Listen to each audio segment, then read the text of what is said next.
The Forbidden World. Captain Threx of the Zoran Imperial Fleet stared at the data display, mandibles twitching with disbelief. The signal was unmistakably Terran. Faint, yes, but real. Pulsing like a ghost through the static storm of Theta 9's upper atmosphere. Are you certain this isn't a reflection? Some kind of ionic distortion, he asked, voice sharp. Lieutenant Vasek, her green scales dull in the cockpit light, shook her head. No, sir. This signal has structure, syntax, and imperial standard. Threx's spines rose along his neck. Impossible. Theta 9 was a lifeless, toxic husk, one of dozens marked uninhabitable after human purge. The Zoran Empire had razed this world 8 decades ago during the human pacification campaign. The orbital strikes alone should have rendered it sterile. He leaned forward, narrowing his 4 eyes. Plot descent. I want visual confirmation. The Vrexel descended through roiling cloud layers, lightning clawing at the ship's hull. Sensors crackled and spat warnings, but the ship pressed through until the storm broke, revealing the surface. What they saw made Threx forget to breathe. Far below, nestled between jagged canyons, was a colony. Buildings, lights, turbines spinning in the wind, fields under solar mesh, heat signatures, movement, life. Human life. Threx slammed his fist against the console. Ow! The shuttle touched down outside the perimeter, flanked by steep cliff faces. The atmosphere here should have killed them decades ago, yet the air registered breathable, if only barely. Primitive filtration towers churned in the distance, stabilizing the pocket environment. Armed guards approached. Humans, clad in mismatched armor, scavenged parts. Their weapons a blend of old Earth tech and improvised alien design. One of them signaled to hold fire. The lead figure stepped forward, helmet tucked under one arm. A woman, late 40s, weathered face, steel in her eyes. I'm Commander Eliza Cade, she said, speaking flawless Imperial standard. You've entered the territory of New Terra. Threx stepped down the ramp, flanked by 2 of his guards. You're human. Kate gave a dry smile. You sound surprised. You shouldn't be alive, Threx said bluntly. And yet, she replied, gesturing to the thriving settlement behind her. Here we are. He scanned the surroundings. Children playing near a greenhouse dome, sentries on high watchtowers, engineers inspecting a wind array. It wasn't just survival. It was civilization. This planet was classified uninhabitable after the purge. It was, she agreed. The strikes hit the northern hemisphere. Our ship crashed here, in the south. By the time your empire moved on, we were ghosts. But this world, its radiation, its storms. We adapted. We buried. We built. We bled. Her eyes fixed his. We refused to die. Threx said nothing for a long moment. This discovery was heresy to the Empire. A threat. A miracle. Or maybe something else. He tapped his comm. Prepare the survey drones, and cancel the orbital weapons check. Commander Cade raised a brow. You're not here to destroy us. Threx looked once more at the colony, at the life he was never meant to find. Not today. The survivors. Commander Eliza Cade led Captain Threx through the main corridor of New Terra's central hub, a repurposed starship hull half buried in the canyon wall. It was crude, patched with alien alloys and human scrap, but functional. Efficient. We call this the Ark, she said. It was our lifeline after the crash. 37 made it off the Dauntless. 17 survived the first year. Threx observed the walls lined with photos, old Earth flags, maps hand-drawn on plastisheets. The air inside was warmer, oxygen-rich. There was even a faint smell of cooking. You constructed this from a wrecked cruiser? He asked. Half of it, Eliza replied. The rest we scavenged from the landers and wreckage fields to the west. We salvaged everything. Empire tech, human tech, even component from the original orbital strike satellites. You used our own weapons to survive. She stopped and turned to face him. Wouldn't you? Threx didn't answer. They entered a large open chamber, part meeting hall, part schoolroom. Dozens of children sat in a semicircle as an elderly woman read from a worn data tablet. She paused, glanced up, and gave Eliza a nod. You have children, Threx said, genuinely surprised. I assumed that we'd wither away in the dirt. Eliza's tone softened. We nearly did, but we decided this wouldn't be a grave. It would be a beginning. A child waved at Threx. His mandibles twitched with awkward confusion. He offered a nod. The child giggled and returned to her lesson. They aren't soldiers. They're the reason we fought to stay alive. Most imperial doctrine states that humans are irrational, dangerously emotional, Threx said. That you're incapable of surviving prolonged isolation without collapse. Funny how your empire defines what we can't do without ever asking what we will do, she said sharply. You call us dangerous because we adapt, because we hope. Threx gazed out the window carved into the canyon wall. He could see the storm shields activating in the distance, shielding solar panels from red lightning. Agricultural towers braced themselves against the growing winds. You built all this in silence. The Empire had no idea, because we made sure it didn't. Eliza crossed her arms. Your scans can't penetrate the atmosphere during ion storms. We built during chaos. Buried power lines, disguised heat blooms, encrypted communications. We didn't hide in fear. We hid in preparation. Threx turned toward her. Preparation for what? For the day someone found us. A silence settled between them.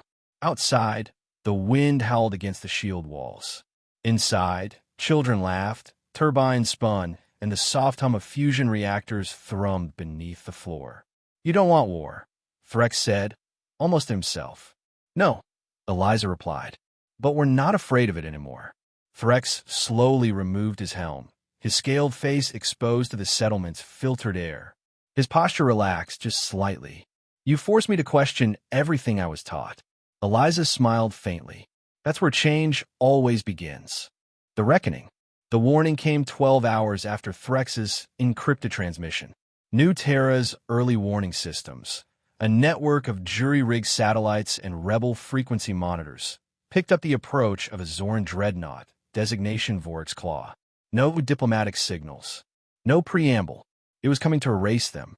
Eliza stood in the command alcove, jaw clenched as sensor data scrolled across the cracked hollow display. They're coming for us, she said. Not to talk, to finish what they started. Threx stood beside her, his uniform coat removed, revealing the armored undersuit of a fleet captain. But today, he wasn't part of that fleet. They won't give you a warning shot, he said. The Claw is a siege-class warship. Your colony won't survive open bombardment. Eliza turned to him. Then we don't give them a clean shot. Within hours, New Terra came alive. Civilians were evacuated to subterranean shelters carved beneath the canyon bedrock. Fusion generators were overclocked to power kinetic shields. Camouflaged artillery, missile arrays repurposed from mining equipment, rose from hidden silos. Status on the gravity mines? Eliza asked, descending into the tactical chamber. Ready, replied Technician Mara, her voice taut with adrenaline. Threx's schematics helped us rewire the magnetic flux cores. We have a kill radius of nearly 5 clicks. Threx nodded. Good. Their ventral approach is predictable. If we time it with the storm surge, they won't detect the mines until it's too late. The rebel network had responded, too. Across unmonitored sectors, alien species, long subjugated by the Empire, were mobilizing. Small frigates, outdated but deadly in the right hands, burned toward Theta 9. They weren't coming to save humanity. They were coming to join them. This isn't just our fight anymore, Eliza said, watching the rebel signals converge on the map. With a spark now. Threx regarded her. And I've made my choice. He handed her a drive. Inside were access codes to disrupt the Claw's targeting protocols. Codes only a Zoran captain could possess. If this fails, they'll brand you a traitor, Eliza warned. I've served the Empire for 30 cycles, Threx said. Long enough to know what it truly fears. Those it can't control. The Claw entered orbit just as the storm peaked. Lightning bathed the sky in red and violet. The dreadnought's cannons began to charge. Then everything went wrong for the Empire.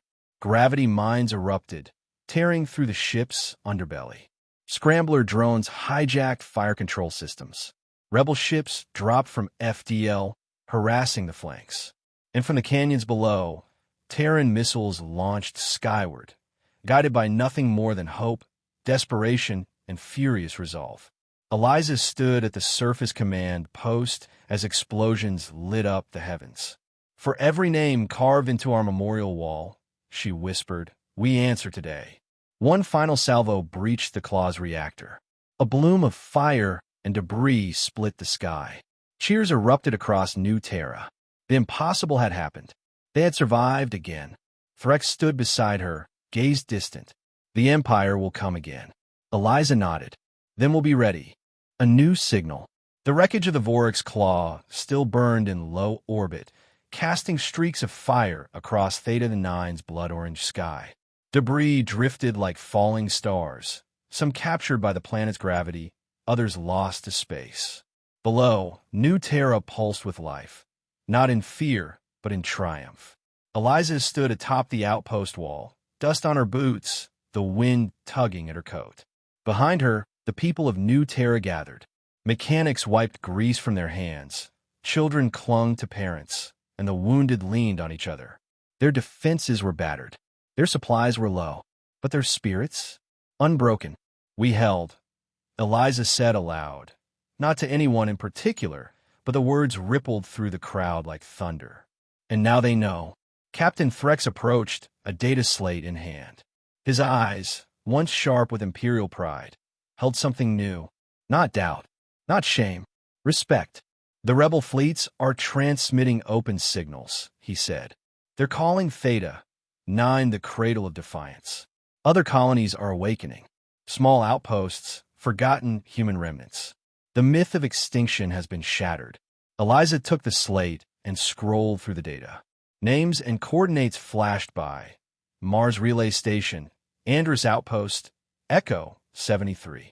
Scattered sparks across the stars. "You lied to yourselves," she murmured. "Told the galaxy we were dead. Easy to fear a memory. Harder to face a people who never stopped fighting." Threx nodded. "The High Command will respond with force. But they'll be divided now. Every fleet, pulled to crush, you give the rebels room to move." "And the truth spreads," Eliza said. "That's more dangerous to them than our weapons." Just then, a voice crackled through the comms. Mara from the radio tower. "Commander, incoming message from deep space. Encoded human frequency." Eliza and Threx rushed to the tower. The message was garbled, weak, but unmistakably Terran. As the static cleared, a man's voice echoed through the room. "This is Commander Rios of the Odyssey. We picked up your broadcast. Survivors, we hear you. We're coming home." Silence fell. Eliza closed her eyes. She remembered the Odyssey, a long-lost deep exploration vessel thought destroyed in the early wars. If they were still out there, if others were too, the galaxy had just changed. Eliza faced the gathered crowd below.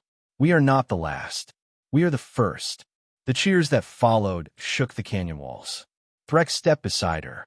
"You could lead them, you know. Not just humans. Rebels. Outcasts. Anyone the Empire broke and forgot."